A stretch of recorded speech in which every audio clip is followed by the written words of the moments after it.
We have with us the Texas State Representative candidates for District 32. Eric Holguin and is our Democrat representative and candidate, and Todd Hunter is our Republican candidate. Gentlemen, please make sure that you are unmuted and that I see your videos on, so that's good. We're going to do this alphabetically. So we'll have opening.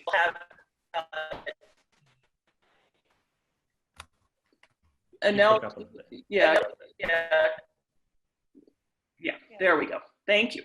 Okay, so you'll have 2 minutes for an opening statement, then we'll do questions, and then a minute for closing statements. This is what our time cards look like. So 30, and then there is a stop. So please, when you see the stop sign, please just finish your thought, or you will be muted. Okay, so let's begin with opening statements. Mr. Holguin, you have 2 minutes. Right, so first I want to thank the League for hosting this forum and allowing us an opportunity to express our views and basically reach out to the voters and talk to them. My name is Eric Holguin. I'm running to be your next Texas State Representative for District 32. I'm running because it's time for change. It's time for change that puts people first. I come from a family of public servants. My dad's a high school teacher and a coach. My mother's a nurse. My brothers are veterans and they're Texas State Troopers. And I always have to acknowledge my younger sister because she got mad at me for not acknowledging her once. But she's getting her master's in education so she could be a teacher as well. And I myself, I'm a graduate of Corpus Christi. I used to work for a US Congresswoman and I work for a city controller handling public affairs and public policy and addressing issues within the working class community. And I'm running because we have to do better here in the community. This district is largely working class, and it's time we focus on the issues that lift up our working class and move them forward. This starts ranging from expanding Medicaid to get more people on healthcare, investing in public education, so that way, long-term investments at the end of the day, so that way our teachers are able to get the pay raises they need, and not just our teachers, but our faculty and staff, over to protecting our environment because we have a climate crisis going on right now. And then also supporting our veterans who are suffering from burn pits exposure. In 2019, I worked with Burn Pits 360 to get HB 306 signed into law to support our veterans. And so, I think we could do better. And I come from a working class family. And it's time we have people that are for the people. And that's essentially why I'm running. I'm ready to roll up my sleeves. I'm not running for party politics. I'm not running to play party politics. I'm running to really get to work and focus on the issues that involve lifting up our working class community. Because right now, in the times of crisis, right now during COVID-19, people need a working class champion. And during this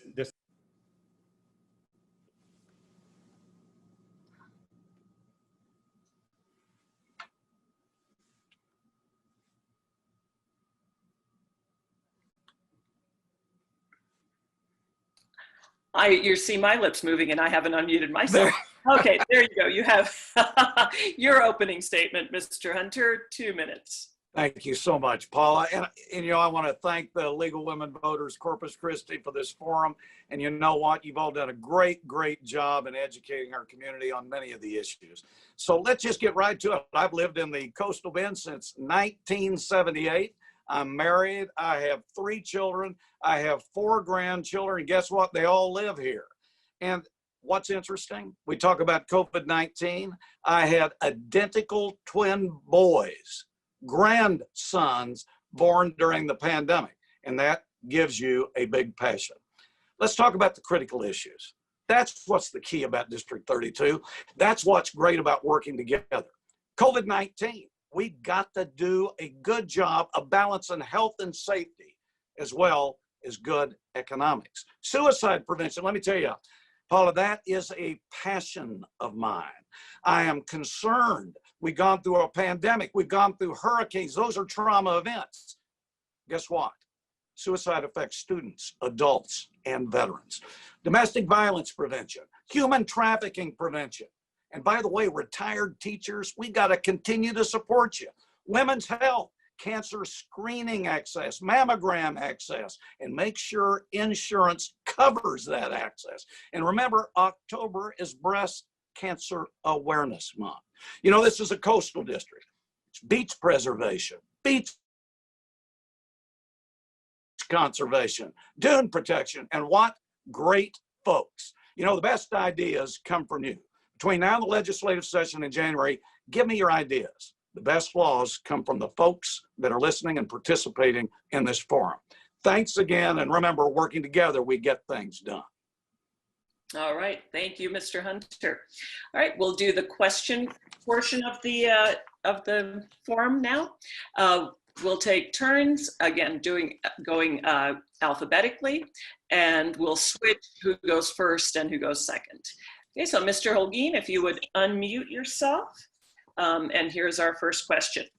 During the uncertain times of the COVID-19 pandemic, what specific changes, if any, should be made to public school financing to provide for equitable and safe environments, both physical and virtual, for Texas schools?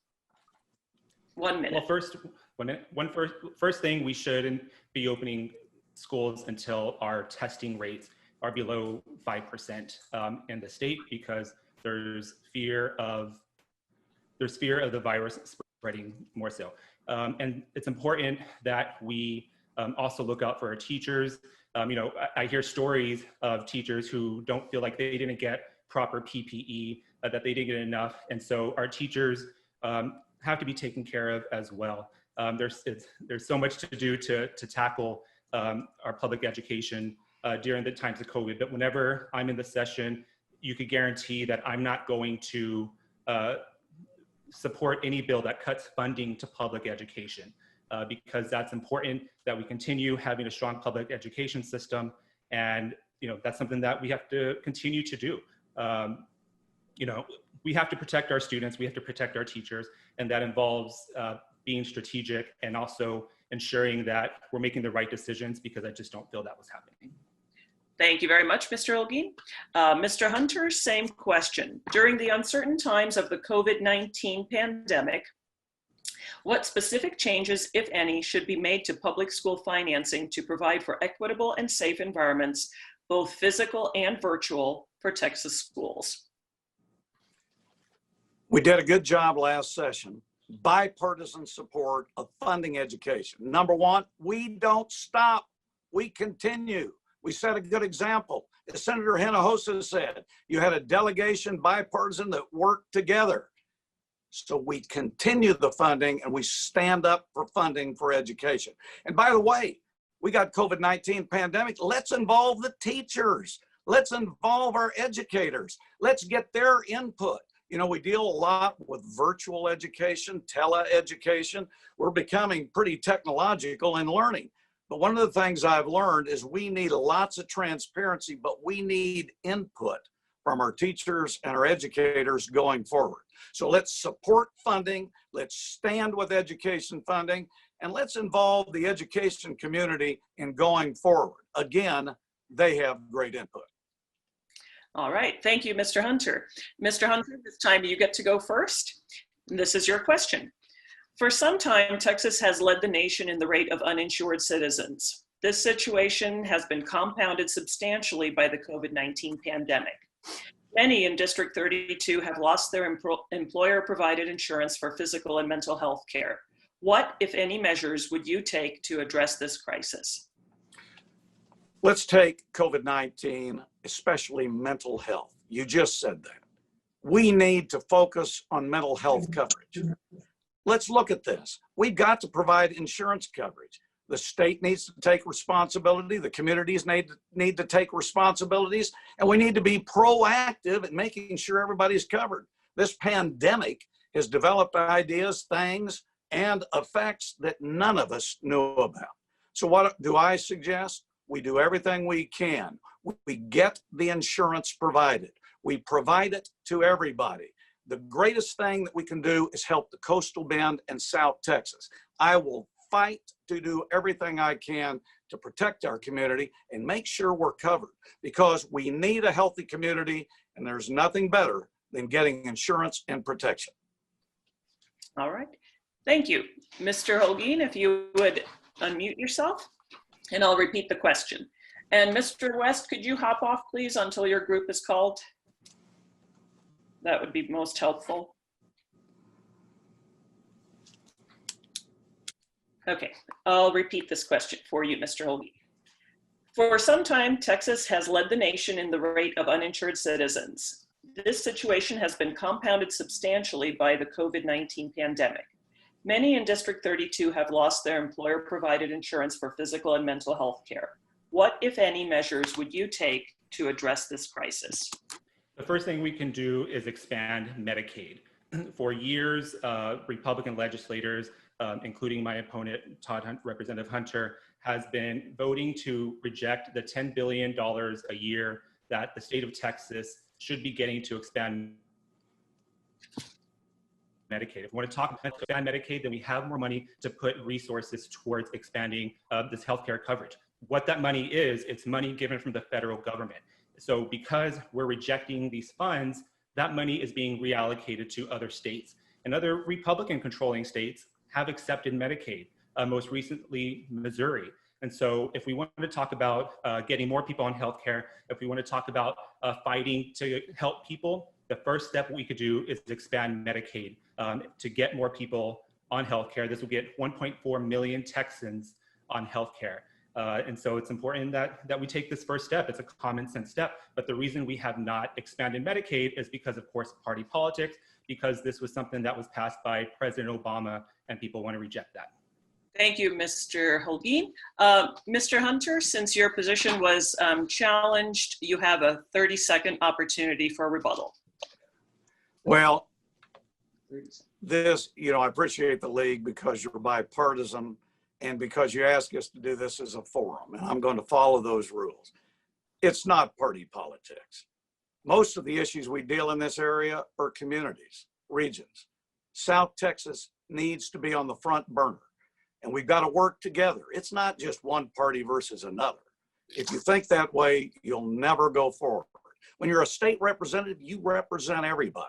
And I'm going to continue the bipartisanship, and I'm not going to attack the parties. It's time we work as complete Texans. Thank you very much.